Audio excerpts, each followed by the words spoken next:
Today, I want to go over one of the biggest mistakes we see owners make when it comes to growing and scaling their clinics. So hi, my name is Dr. Robbie Woelkers. I'm one of the co-owners here at Rehab CEOs, and we help clinic owners all across the U.S. grow and scale and get the owners out of treatment. So what I want to do today is I want to kind of break down some of the information that we're seeing recently about what are some of the constraints preventing owners from opening multiple locations, or if they already have a bunch of locations, opening more locations. So the first thing that I want to cover today is this thing called your max. It's going to be called your max clinic potential. Okay. So a lot of times what we see is practice owners, what they're doing is they start to open up locations, and they might open up one, they might open up two, they might open up three. And yeah, it sounds awesome in theory. Like I used to say, like I opened 3 locations in less than 2 years. Well, right. And it sounds awesome. But if you're opening too quickly and you're not able to kind of leverage the business growth curve, then what happens here is, yes, you are opening a lot of facilities and it's awesome, but at the same time, that's a lot of expenses and not a lot of profit. So we want to make sure that when we're looking at this thing, that a lot of practice owners, what they do is they open up a location and they get to like 50 or 60% full. And then they're like, well, I'm going to open up another location. And then they just kind of fill halfway for that location, and then they open another one, so on and so forth. So what typically happens is they're left with this kind of like voided area inside of all of their locations.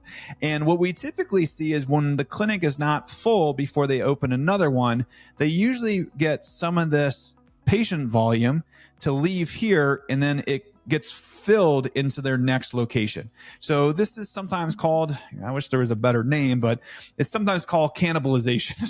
So they open a clinic and they're like, hey, we're opening a clinic. And then patients start to move over to the new clinic.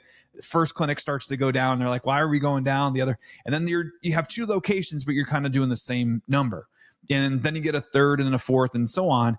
And now all of a sudden we have all these locations, but we're not really profitable. So let's dive in here to figure out the max clinic potential. So typically what this is going to look like is it's based on your square feet. And I'll give you guys our numbers here that we're seeing is that you could either have a 40-hour work week, you could have a 50-hour work week, or you could even have a 60-hour work week. Some people are open 60 hours, which by the way, we always recommend filling and getting max clinic potential at 40 first. And then you could always expand to 50 and 60 and so on and so forth. So do a 40-hour work week first, and then max out your square footage. And then you could always either look for another location or expand to 50, 60 hours. The reason for that, a lot of people aren't aware of this, is that if you're open past 40 hours a week, what typically happens is like you'll start 1 or 2 PTs in the morning, 1 or 2 in the afternoon. You have the staggered schedule, which is fine, but then you'll have like 1.5 FTEs at your front office and maybe like 1.5 FTEs to cover the 12-hour day with like a rehab aide. So you have all this support staff, which increases your expenses, but you're doing the same volume you would have if you were just doing 40 hours together with less support staff. So something to kind of think about as you're walking through this. So we always recommend 40 first, and then we do 50 and then 60. So the math on this thing is we have a 10% rule for 40 hours. We have a 12.5% rule for 50. And then when we're looking at 60 hours here, it's a 15% rule. So what do I mean by that? So let's just say here we are looking at examples. Let's just say you're in a 1,500 square foot facility, or you're in a 2,500 square foot facility.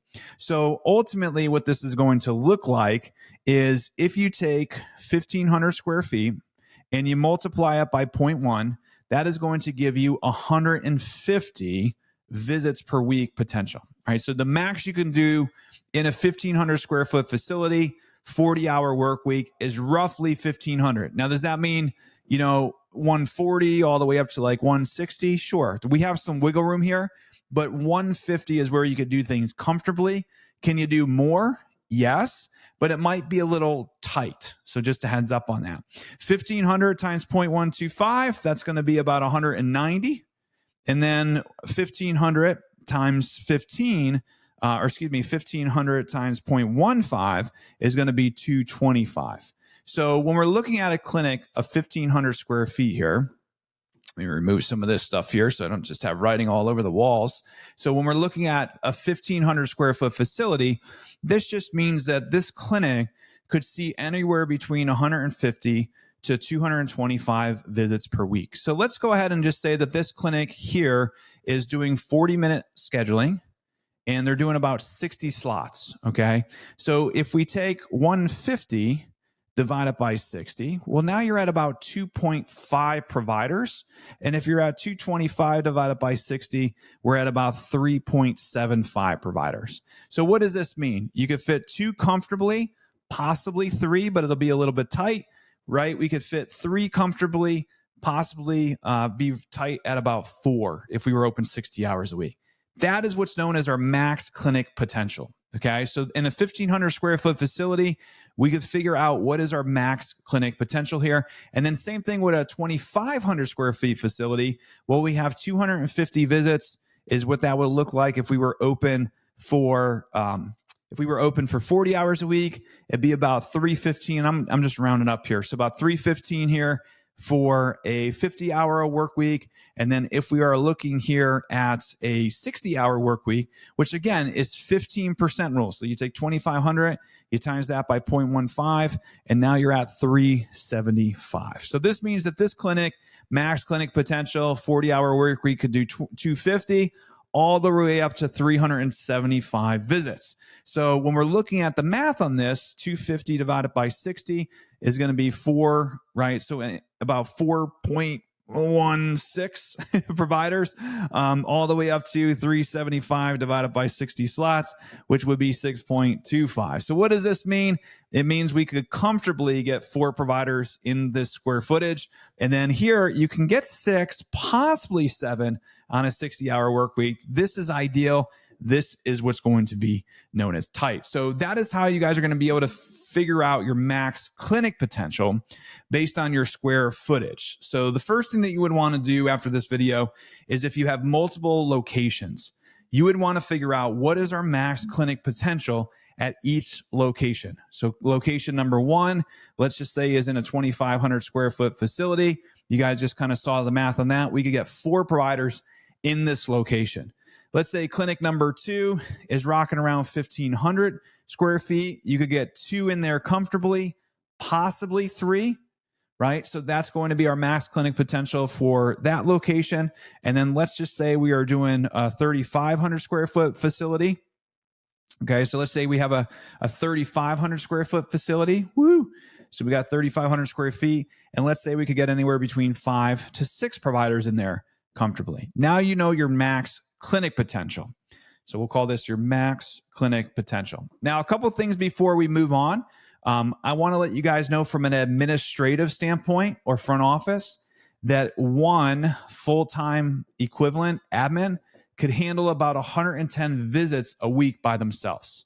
Okay, so if you guys right now, and we hear this all the time, my admin was good, and now that we're getting busier, she's not as good, or he's not as good. And the reason for that is because we typically see the clinics are increasing in visits, and that admin can't handle all that increase in visits.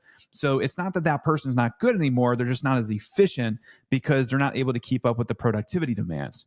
That's why we want to make sure that we get at every 110 visits, you add another admin to be able to help out the front office. If not, you'll start to see inefficiencies, more specifically data entry and then claim denials because of those data entry errors. So just a heads up on that.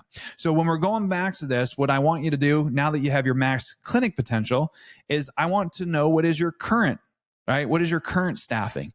So for here, let's just say 4 is going to be the max, and you guys are currently at 2, right? So we have 2 providers that we could potentially bring in here. Let's say over here, we're trying to get 3 providers in there, but we only have 1. And then over here, we're trying to get up to 5 and we only have 3, right? So if we're kind of looking at the numbers here, here's our max is 4, but we only have 2. Here our max is 3, but we only have 1. Here our max is, let's just say 5 and we have 3. So therefore we have 6 full-time equivalents that we could be able to fill in our locations before we look at opening another location.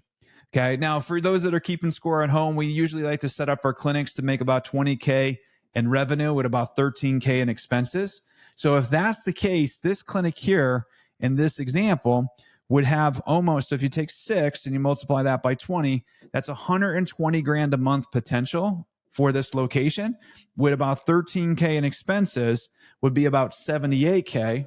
So this is going to be a difference of almost 42K a month in profit potential without opening another location, right? So this is why opening locations sounds nice in theory, right? It's a very statusy thing to be like, I have 10 locations. Awesome. But if you have 10 locations and only 20 providers working there, now the math isn't mathing. Now, what I want to do, so I don't leave you guys out on an island here, is I want you to know order of operation for hiring. So I'm going to assume that the owner is out of treatment because we're opening multiple locations, and the owner shouldn't really be treating because they need to spend more time with staff and opening versus with patients. But I digress. So let's say an opening. So if we're going to open a multiple location, what does that typically look at? Ideal scenario is you would start with a clinical director and an office manager to start. Maybe you promoted one of your team members to office manager and clinical director. Maybe you did external hiring. Either way, I always like to have someone running my back office, running my front. And then ultimately what's going to happen is the clinical director is going to go ahead and hire their first team member. And then your office manager is going to hire your first, well, we're going to hire another PT here, but then they're also going to hire their admin.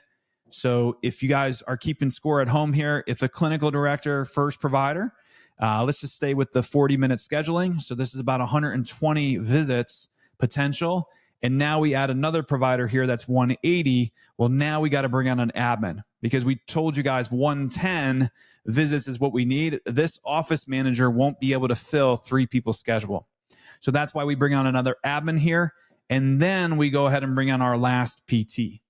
Okay. So when we're looking at this thing, opening another location, it's like we like 4 providers and 2 admins at each location. And the reason for that is usually clinical director, office manager is usually a wash, kind of breaking even here. And then ultimately what happens is like we want to be able to bring on the first provider because that's where we start to make some profit. And then we get a layer of protection here. So what I mean by that is that if a PT was to quit, we still have 2 PTs here to be profitable. And if an admin was to quit, we still have another admin here to be able to run the front office. So that's why we call this protection. And then lastly, when we bring on this PT, everything that this provider makes, so we got 80K in revenue potential between the 4 providers with about 52K in expenses. That gives us 28K in profitability potential. So what that typically means here is that everything that this PT makes, which is usually about 20K in revenue, 13K in expenses, is all profit. So we call this the prosperity level. So a lot of times what happens when we're working with multiple clinic owners, it's not necessarily that we need more clinics and all that other fun stuff. It's like, let's fill the clinics that we currently have. So we were just doing this with a clinic owner the other day. They were only at 16 providers.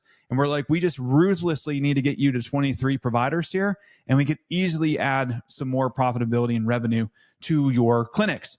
So that is what we're doing, leveraging the hiring seasons to be able to get them more providers and fill up some of their stuff. So if you're a multi-practice owner right now, sit down, figure out your max clinic potential. So just kind of order of operation here.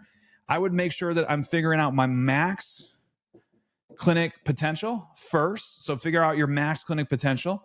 Number 2 is that you want to be able to figure out what is your current, right? Your current staffing, right? Current. There you go. Current. Awesome. So figure out your current staffing. And then ultimately that's going to allow you to figure out your differential. And then that is going to be your potential, right? Between the 2. And ultimately you'll then figure out, do you have more of a staffing issue or more of a marketing issue or more of a hiring issue, right? So do I need more support staff? Do I need to turn on some marketing, or do I need to be able to start recruiting my providers there? So that is ultimately what I would look at here if you're a multiple clinical owner, or if you're maybe a solo clinic owner looking to expand. Always figure out your max clinic potential first and then look to expand. Because if you expand too quickly, then you're going to get left behind and you're not going to be as profitable. If you like this content, just go ahead and like and subscribe to our channel. We'll make sure that we get some of the best guests and some of the best content for you guys to be able to make sure you continue to grow your practice. And then also feel free to leave us a comment below and let us know what topics you would like us to talk about next. Appreciate you guys. See you on the next video.